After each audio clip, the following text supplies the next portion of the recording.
সারা দুনিয়া এখন কিন্তু একটা আতঙ্কের মধ্যে রয়েছে। দুনিয়ায় পরিস্থিতি কোনোভাবে এটাকে আপনি স্বাভাবিক বলতে পারবেন না। মানুষের মধ্যে আতঙ্ক, তাহলে কি তৃতীয় বিশ্বযুদ্ধ শুরু হয়ে যাবে? মানে হঠাৎ করেই যুক্তরাষ্ট্র এবং ইসরায়েল এই দুটো দেশ মিলে পরিকল্পনা করে যেভাবে ইরানের উপর অতর্কিতে আক্রমণ তারা শুরু করেছে, এই পরিস্থিতি কিন্তু সারা দুনিয়াকে প্রভাবিত করা অলরেডি শুরু করে দিয়েছে। অনেক জায়গায় তেলের দাম বেড়ে গেছে, অনেক জায়গায় বিমান চলাচল তো প্রায় অর্ধেক বিমান চলাচল কিন্তু বন্ধ। সারা দুনিয়াতে কোথাও কেউ যেতে পারছে না। মধ্যপ্রাচ্যের সঙ্গে আমাদের দেশে বিমান চলাচল প্রায় বন্ধ, দুই একটা জায়গা ছাড়া। এবং কে যে নিরাপদ থাকবে, কে যে নিরাপদ থাকবে না, সেটাও বোঝা যাচ্ছে না। প্রবাসী বাংলাদেশিদের বেশ কয়েকজন, যারা নাকি আপনার সংযুক্ত আরব আমিরাতে ছিলেন, অথবা যারা কাতারে ছিলেন, এরকম বাহরাইনে ছিলেন, এরকম অনেক বাংলাদেশিও মারা গেছে। মানে যুদ্ধটা এখন আর এক জায়গায় থেমে নেই। এই পুরো ঘটনার পেছনে মূল কারিগর কে? কাকে আপনি ভিলেন হিসেবে চিহ্নিত করতে পারেন? এইটা চিহ্নিত করতে কোনো কষ্ট করতে হয় না। Villain Donald Trump, villain Benjamin Netanyahu, যিনি নাকি ইসরায়েলের প্রধানমন্ত্রী। এরা হলেন গিয়ে মূল ভিলেন। এরাই এই যুদ্ধটা শুরু করেছে, এবং সেই যুদ্ধটা শুরু করা না, এবং এই যুদ্ধের মাধ্যমে তারা এরই মধ্যে অতর্কিত যে আক্রমণটা করা হয়েছে গত 28 ফেব্রুয়ারি, সেই ঘটনায় কিন্তু অলরেডি মানে ইরানের যিনি ধর্মীয় নেতা আয়াতুল্লাহ আলী খামেনি, তিনি কিন্তু নিহত হয়েছেন। আপনি একটা জিনিস ভাবেন, একটা স্বাধীন সার্বভৌম দেশ, সেই দেশে যিনি প্রধান সরকার প্রধান অথবা যিনি ধর্মীয় প্রধান, মানে মূল যে লোকটা পুরো দেশকে যে পরিচালনা করতেছেন, তাকে আপনি বিদেশ থেকে অন্য একটা দেশ থেকে এসে মানে আপনার আক্রমণ করে তাকে মেরে ফেলবেন, এটা পৃথিবীর কোনো সভ্য রাষ্ট্র, কোনো সভ্যতা এটাকে গ্রহণ করতে পারে? কিন্তু এখন কিন্তু তাই হচ্ছে। মানে সভ্যতা যেন নতুন করে লেখা হচ্ছে, যে কোনটা সভ্যতা কোনটা সভ্যতা না। ভেবে দেখুন একবার, এই যুদ্ধে এরই মধ্যে যুক্তরাজ্য, ব্রিটেন, যা নাকি পৃথিবীতে প্রথম সভ্যতার কথা সারা দুনিয়ায় বলে বেড়ায়, তারা কিন্তু অলরেডি যুক্তরাষ্ট্রের সঙ্গে যুক্ত হয়ে গেছে। তারা যুক্তরাষ্ট্রকে সাহায্য করবে। মানে যিনি আক্রমণকারী, কোন রকম প্রভোকেশন ছাড়া, কোনো ধরনের উস্কানি ছাড়াই যারা অন্য একটা দেশে আক্রমণ করে, সেই দেশের প্রেসিডেন্টকে অথবা সেই দেশের মূল যে সরকার প্রধান, যার কথা অনুযায়ী দেশ চলে, তাকে আপনি হত্যা করেন এবং বুক ফুরিয়ে সেটা আবার ঘোষণা করেন, তাকে এখন ব্রিটেন সাপোর্ট করছে। তো দুদিন পরে দেখবেন এরাই আবার আমাকে আপনাকে আসবে, জ্ঞান দিতে আসবে, সভ্যতা শেখাতে আসবে, বলবে যে সভ্যতা কাকে বলে, সিভিলাইজেশন কাকে বলে, আমাদের শিখাবে তারা। মানে কোথায় আপনি মানুষের নৈতিকতা, মানুষের মানবিকতা কোথায় আছে? যুক্তরাষ্ট্রকে আপনি যদি দুর্বৃত্ত বলেন, যে একটা দুর্বৃত্ত রাষ্ট্র, তাও কম বলা হবে। ওদের যে মন মানসিকতা, কয়েকদিন আগে দেখলাম ভেনেজুয়েলার প্রেসিডেন্টকে তার বেডরুম থেকে তুলে নিয়ে গেল যুক্তরাষ্ট্র, তার নাকি বিচার করবে। ভাবেন একবার, কার বিচার কে করে? অন্যের অনেক সমস্যা থাকতে পারে, পৃথিবীর কোন রাষ্ট্রের সমস্যা নেই বলুন? ইরানের সমস্যা থাকতেই পারে, ইরানের অভ্যন্তরীণ ভাবে নানা রকম আন্দোলন চলতেই পারে, কিন্তু সেই চলার জন্য তার বিচারের দায়িত্ব কি যুক্তরাষ্ট্রকে দেওয়া হয়েছে?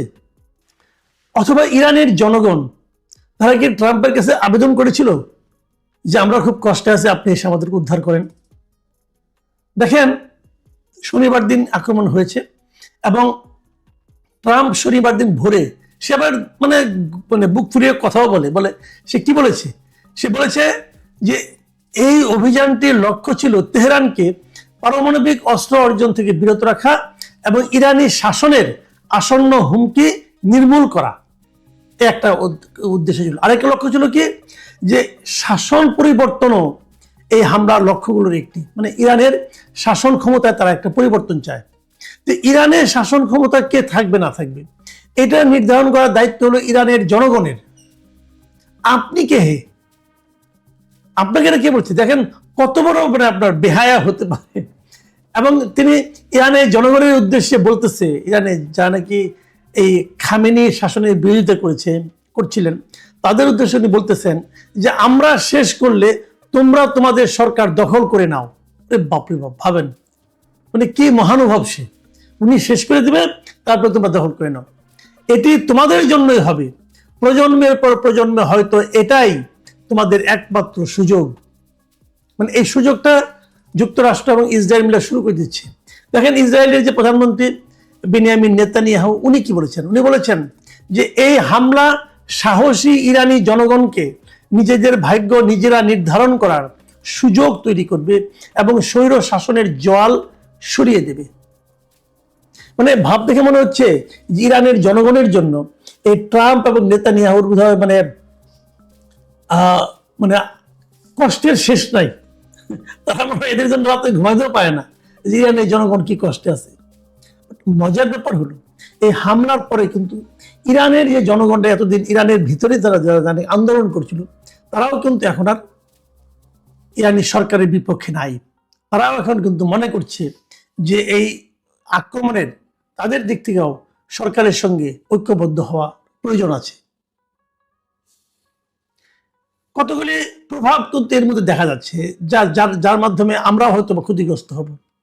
তার আগে আমি আরেকটু কথা বলে নিই, সেটা হলো এই যে আমেরিকা ইরানকে আক্রমণ করলো, সেটা আইন, কিছু আইন তো দুনিয়াতে আছে না, যেমন জাতিসংঘের কিছু আইন আছে। এটা কি ট্রাম্প অথবা ইসরায়েল কি এভাবে আক্রমণ করতে পারে? দেখেন জাতিসংঘ সনদ, যেটা সারা দুনিয়াতে একটা আছে আর কি জাতিসংঘের, যদিও এটা খুব মানে টানে না, কিন্তু একটা আছে তো, চক্ররাজ্যের খাতিরে তারা একটা করেছে। সেখানে কিন্তু বলা হয়েছে স্পষ্ট করে যে কেবলমাত্র দুইটা ক্ষেত্রে একটা দেশ আরেকটা দেশের উপর আক্রমণ করতে পারে, দুইটা কারণে। কোন দুইটা কারণ? এক নম্বর কারণ হলো যদি জাতিসংঘের নিরাপত্তা পরিষদ আপনাকে আক্রমণ করার জন্য অনুমতি দেয়, যেটা সাধারণত কখনোই দেওয়া হয় না।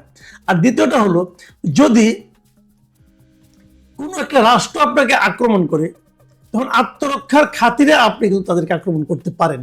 তার মানে এবার যুক্তরাষ্ট্র এবং ইসরায়েল যে আক্রমণ করেছে ইরানকে, ইরান যে আক্রমণটা করছে এই আক্রমণটা বৈধ, কিন্তু ওদেরটা হলো অন্যায়, ওদেরটা হলো বেআইনি, ওদেরটা হলো অবৈধ।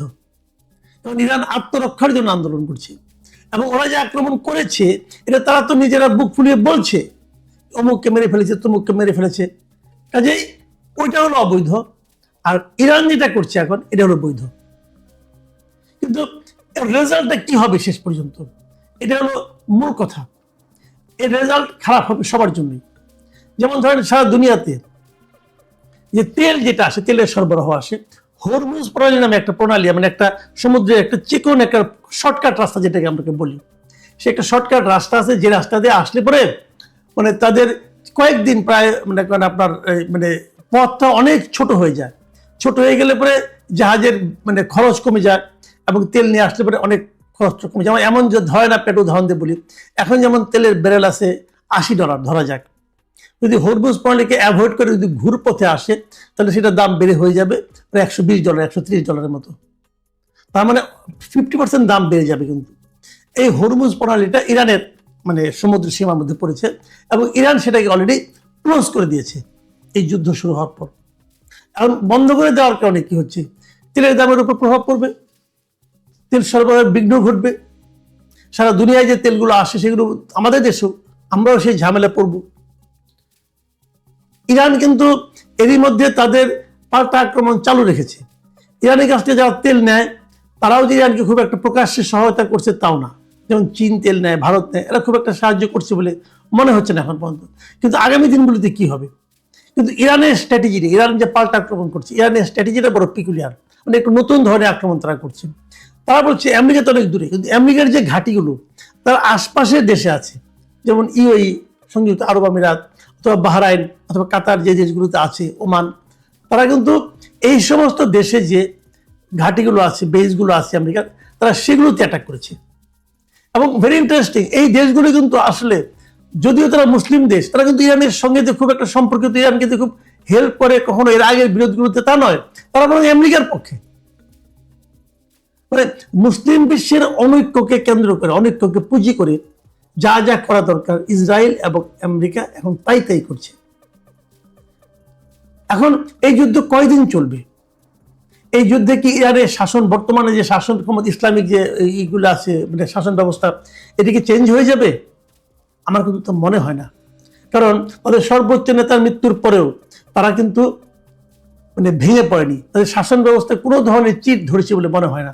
বরঞ্চ তারা নতুন নেতা নির্বাচন করে ফেলবে খুব শিগগিরই। তার হাতে বলে আরো কি হবে কে জানে।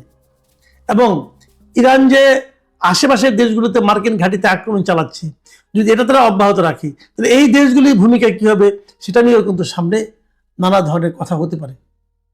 মাঝখানে একটা ভিডিও দেখলাম যে ইউএইর যে বুর্জ আল খলিফা আছে, যে তার পাশেই কিন্তু একটা ঘাঁটি ছিল আমেরিকান, ওই ঘাঁটিতে তারা আঘাত করছে।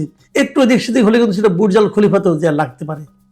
এই যে 5 স্টার হোটেলগুলো ধ্বংস করে দেওয়া হচ্ছে, এখন তো মানুষের মধ্যে একটা আতঙ্ক তৈরি হয়েছে। কিন্তু শেষ পর্যন্ত কোথায় যে দাঁড়াবে, ইরান কতদিন টিকতে পারবে, অথবা ইরান যদি খুব বেশি একটা চাপের মুখে পড়ে তাহলে তারা পাল্টা হামলাতে আর কোথায় কোথায় হামলা করতে পারে, এসব নিয়ে আলোচনা হচ্ছে। এরই মধ্যে ইরানের যে ইরানের রেভলিউশনারি গার্ড যেটা আছে, তারা দাবি করেছে আজকে যে তারা নাকি ইসরায়েলের প্রধানমন্ত্রী আছে বেনিয়ামিন নেতানিয়াহুর কার্যালয় ও ইসরায়েলি বিমান বাহিনীর প্রধানের সদর দপ্তর লক্ষ্য করে তারা হামলা চালিয়েছে, এটা তারা জানিয়েছে। এবং এই হামলা তারা খাইবার ক্ষেপণাস্ত্র ব্যবহার করছে বলে তারা জানিয়েছে। এবং এরপরে বেশ কিছুক্ষণ ধরে আমরা জেনেছি যে মোটামুটি ধরেন গত 10-12 ঘন্টা ধরে কিন্তু আমরা নেতানিয়াহুকে প্রকাশ্যে দেখছি না। তার মানে ওনার কোনো ক্ষতি হলো কিনা, অসুস্থ হলে উনি মানে আহত হলেন কিনা, অথবা মারাও গেলেন কিনা কে জানে। যে এই যুদ্ধ কোনো সমাধান কোন পর্যন্ত কার দিবে আমি জানি না। তবে আমার কাছে মনে হয় ইরানকে যতটা দুর্বল ভেবে যুক্তরাষ্ট্র এবং ইসরায়েল আক্রমণ শানিয়েছিল, ইরান সম্ভবত ততটা দুর্বল নয়, সেটা তারা এরই মধ্যে প্রমাণ দিয়ে দিয়েছে। এবং এই জন্যই হয়তো তারা তাদের মিত্র দেশগুলি, আমেরিকা বিশেষ করে তাদের মিত্র দেশগুলির কাছ থেকে সাহায্য চাচ্ছে, যে ডাকে সাড়া দিয়ে এরই মধ্যে যুক্তরাজ্য তারা যুক্তরাষ্ট্রের সঙ্গে সামরিক সাহায্য তাদের করবে এরকম তারা ঘোষণাও দিতে হয়েছে তাদেরকে। তার মানে যতটা সহজে ভেবেছিল ঘটনাগুলি ঘটাতে পারবে যুক্তরাষ্ট্র, ততটা সহজে সম্ভবত হচ্ছে না। ইরানের দিক থেকে যে পাল্টা আঘাত করা হচ্ছে, সেই আঘাতগুলি হয়তো তাদের জন্য অপ্রত্যাশিতই ছিল। মানে ভেনেজুয়েলা টাইপের দেশ ইরান নয় আসলে। প্রিয় দর্শক, সামনের দিনগুলিতে